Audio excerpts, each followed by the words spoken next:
Alam mo, isa sa pinakamasarap na pakiramdam ang pagmumotor ng long ride.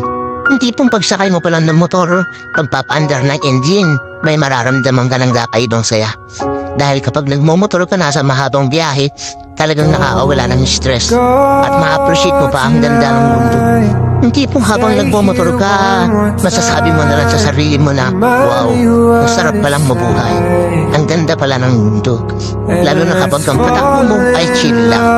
I-enjoy mo lang talaga ang moment. Madami kasi tayo kanya-kanyang problema sa buhay eh. Pero pag nagmumotor ka na, makakalimutan mo ang problema mo.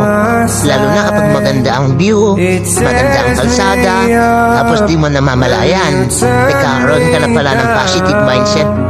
Dahil magaan ang pakiramdam mo eh. Kaya kapag stress ka na, kailangan mo lang din talaga minsan ng mahabang biyahe bilang isang pahinga. Ang weird, no? Kasi nakakapagod magmotor. Pero ito yung pahinga na gustong gusto ng marami. Pero sasabihin ko sa'yo, hindi katawan ang napapahinga kapag naglo-long ride ka. Kung di ang utak mo, kung di ang sarili mo mismo. Kaya deserve mo rin mag-enjoy. Deserve mo makarating sa magagandang lugar. Deserve mo ng bagong experience, ng bagong kwento. Ang buhay isang mahabang biyahe. Madami kang pagdadaanan, iba't ibang uri ng kalsada, malubak, mabuhangin, madulas. Kailangan mo lang din talagang mag-ingat.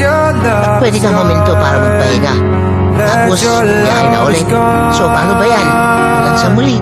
Ride safe always at huwag kakalimutan magdasal bago bumiyahe. Everyone's TV. Peace.